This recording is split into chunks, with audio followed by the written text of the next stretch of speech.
uang suap sebagian dari HK. Ya, itu dari hasil yang sudah kami dapatkan saat ini, tapi itu nanti akan menjadi bagian inti daripada materi pemeriksaan. Ya, baik. Kenapa baru sekarang? Ya.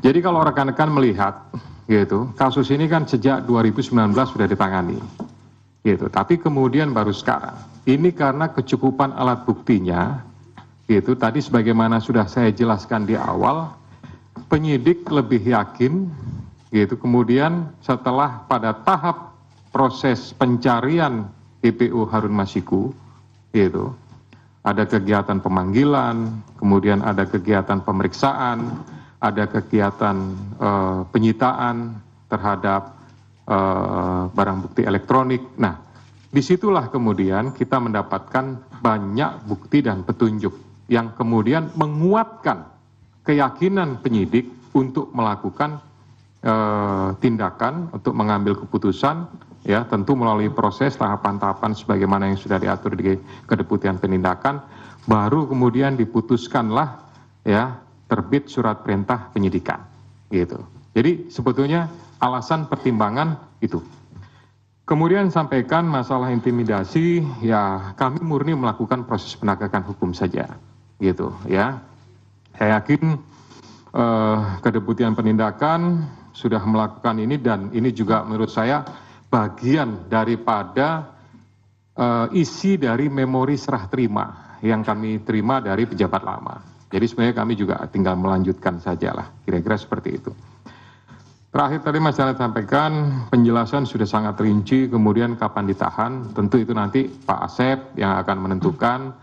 Pimpinan juga tidak punya kewenangan untuk melakukan intervensi kepada penyidik, karena penyidik adalah independen, gitu. Silahkan nanti Pak Asep kalau mau tambahkan terkait masalah kapan ditahan, tapi pastinya ya kita melakukan proses itu sesuai dengan ketentuan yang ada. Kemudian tadi Mbak En sampaikan apakah penetapan ini ada politisasi, ini sama jawabannya murni penegakan hukum, gitu. Kemudian di Kongres ada pihak-pihak yang akan mengganggu. Selama ini ya kami pimpinan sama sekali tidak ada informasi, masukan dan lain-lain terkait masalah Kongres apa segala macam. Kami hanya mendengarkan proses ekspos dan jalannya ekspos. Alhamdulillah, puji syukur kepada Tuhan, dihadiri oleh semua pimpinan lengkap, termasuk dari kedeputian yang lain, ya. Jadi posisinya artinya kedeputian di penindakan, tapi dari direktoratnya lengkap, gitu, ya. Sehingga menurut saya keputusannya diambil secara bulat, dan itulah yang menjadi sprindik tersebut. Kemudian uang suap sebagian dari HK, ya. Itu dari hasil yang sudah kami dapatkan saat ini, tapi itu nanti akan menjadi bagian inti daripada materi pemeriksaan yang akan dilakukan oleh para penyidik. Kita akan lakukan, saya mengingatkan kepada para penyidik untuk melakukan proses penyidikan secara profesional. Kemudian akan dijerat di kementerian karena yang akan dijerat ya itu saya kira nanti Pak Asep lah akan secara teknis. Kemudian tadi yang terakhir, ini konvensi pers ini dilakukan, biasa kan dulu-dulu, zaman saya masih di sini itu kan dilakukan pada saat bersamaan dengan penahanan. Kira-kira seperti itu ya. Nah, berdasarkan kebijakan pimpinan sekarang, dalam rangka akuntabilitas dan mempertanggungjawabkan kepada seluruh masyarakat, gitu, ya segera sesaat setelah sprindik itu dibuat, gitu, kita tidak akan menunggu sampai dengan masa diumumkannya penahanan, itu nanti akan diumumkan, disampaikan, supaya juga para pihak yang terlibat sudah tahu statusnya seperti apa, karena ini sebagai bagian daripada pertanggungjawaban penyidik, pertanggungjawaban secara institusi kelembagaan KPK untuk bisa menyampaikan kepada masyarakat tentang kegiatan yang sudah dilakukan. Kami tidak ingin ini menjadi sesuatu yang ya istilahnya ada informasi yang, mohon maaf kalau saya menyampaikan istilahnya agak liar gitu ya, ini bertanya apa segala macam. Lebih baik nanti sesaat setelah, nah sesaat setelah itu kan bisa 1 hari, 2 hari atau mungkin 1 minggu, itu nanti tentu dari Kedeputian Penindakan yang akan menyarankan kepada juru bicara untuk pengaturan kapan dilaksanakannya. Tapi prinsipnya itu bagian daripada akuntabilitas KPK kepada masyarakat. Demikian ya. Ya, silakan mungkin Pak Asep menambahkan beberapa hal tadi dari 3 teman-teman yang bertanya.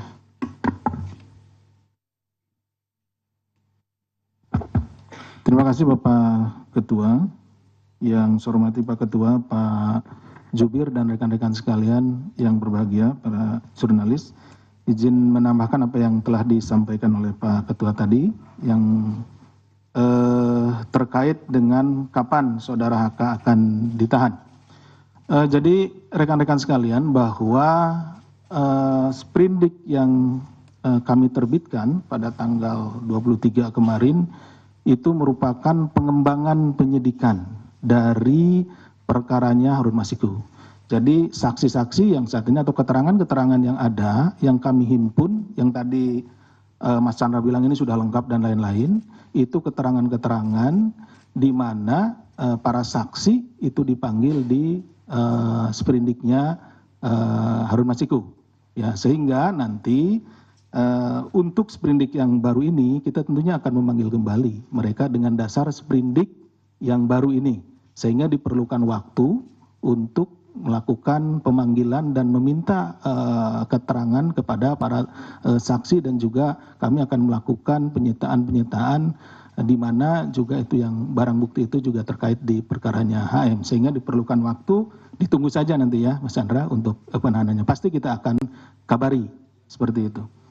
Kemudian terkait juga dengan masalah tadi, apakah dari kementerian dan lain-lain akan dilakukan. Pokoknya seperti yang biasa kita lakukan di dalam penyidikan, kalau ditemukan tindak pidana baru yang dilakukan oleh siapapun itu, ya, maka orang itu harus mempertanggungjawabkannya. Tentunya kita akan melalui proses yang ada di sini, mulai dari jenjang direktorat, dilakukan ekspos, kemudian ke kedeputian dan juga ke pimpinan, seperti halnya untuk penetapan tersangka Saudara HK pada hari ini. Jadi melalui jenjang yang ada. Artinya ketika ditemukan, jadi tidak hanya di kementerian, dimanapun jika diketemukan tindak pidana korupsi atau yang berkaitan dengan tindak pidana ini akan kita proses. Kemudian terkait dengan cekal tadi mungkin yang ini Mas Chandra, jadi seperti yang diketahui pada SOP yang kita miliki atau POB yang kita miliki, ketika ini naik juga diikuti dengan pencekalan, ya, pencekalan terhadap yang bersangkutan, kemudian juga terhadap orang-orang yang memang berkaitan dan kita duga bahwa dia memiliki informasi dan akan menyulitkan apabila dia berada atau keluar negeri, seperti itu. Jadi pencekalan serta-merta kita lakukan. Pencekalan itu seperti biasanya 6 bulan, nanti kan bisa diperpanjang seperti itu. Tidak hanya orang tertentu ya, memang itu semuanya seperti itu gitu, Mas Chandra. Mungkin itu yang bisa kami sampaikan, menambahkan dari Pak Ketua. Terima kasih. Assalamualaikum warahmatullahi wabarakatuh.